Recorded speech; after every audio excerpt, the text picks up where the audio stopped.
জাগিৰোড এখন সৰু টাউন নহয় এতিয়া বৰ্তমান জাগিৰোড এটা গাঁও পঞ্চায়তৰ আণ্ডাৰত তাতে জাগিৰোডৰ মাজমজিয়াত 1958 চনতে এটি অনুষ্ঠান আছিলে Jagiroad sports club and library আৰু সেই অনুষ্ঠানটো সময়ৰ আহ্বানত সময়ৰ গোটত আজি এটা পূৰ্ণাংগ ৰূপ পাইছে আৰু পূৰ্ণাংগ ৰূপ পাই সেই স্পৰ্টছ ক্লাব এণ্ড লাইব্ৰেৰী যিটো আমাৰ উপৰি পুৰুষসকলৰ যিটো চিন্তা আছিলে সেই চিন্তাটো সাকাৰ কৰিবলৈ যাওঁতে আমি এই লাইব্ৰেৰীটো এটা পুথিভঁৰাল ৰাজহুৱা পুথিভঁৰাল নামেৰে আমি ইয়াক স্থাপন কৰিলোঁ আৰু এই ৰাজহুৱা পুথিভঁৰালত আমি জাগিৰোডত পঢ়ুৱৈ সমাজক আমন্ত্ৰণ কৰি ইয়াত পঢ়াৰ পৰিৱেশ এটা দিয়াৰ চেষ্টা কৰিছোঁ।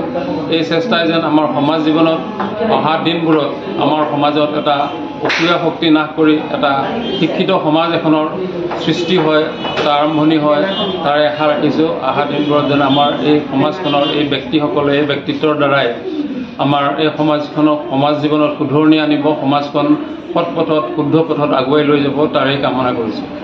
আজি এটা পবিত্ৰ দিন আছিলে আমাৰ পুথিতযশা সাহিত্যিক আমাৰ হোমেন বৰগোহাঁই ছাৰ তেখেতৰ আজি জন্মদিন আছিলে আৰু তেখেতৰ এই জন্মদিনত প্ৰজ্ঞাৰ দিন হিচাপে আমি পালন কৰি তেখেতৰ এই দিনটোতে আজি আমি তেখেতক স্মৰণ কৰি তেখেতৰ চৰণত তেখেতৰ কামনা কৰি তেখেতৰ চৰণত এপাহি পুষ্পাঞ্জলিৰে এগছি বন্তি জ্বলাই আমি তেখেতৰ সৌভাগ্য কামনা কৰিছোঁ আৰু ইয়াৰে আমি অহা দিনবোৰত যাতে আমাৰ জাগিৰোডৰ সমাজ জীৱনত আমি এটা শুভবাৰ্তা দিব পাৰোঁ তাৰে কামনা কৰিছোঁ আৰু তাৰ চেষ্টা কৰি আজিৰ এই অনুষ্ঠানটো অনুষ্ঠিত কৰা হৈছে।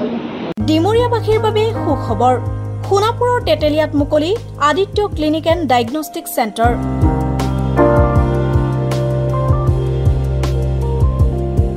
য'ত ৰোগীৰ বাবে উপলব্ধ pharmacy, digital x ray, super speciality OPD clinic, day care centre, ECG 2D echo, endoscopy, Holter study, ultrasound 2D 3D, PFT, TMT, EEG।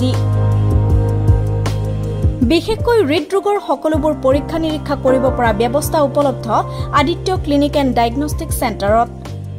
উপলব্ধ উন্নতমানৰ মেচিন। দৈনিক 8 বজাৰ পৰা সন্ধিয়া 5 বজালৈ অভিজ্ঞ চিকিৎসকে প্ৰদান কৰিব চিকিৎসা সেৱা। উপস্থিত থাকিব বিভিন্ন গুৰুত্বপূৰ্ণ বিভাগৰ চিকিৎসক যেনে মেডিচিন, চাৰ্জাৰী, গাইনী, শিশুৰোগ বিভাগ আৰু অন্যান্য।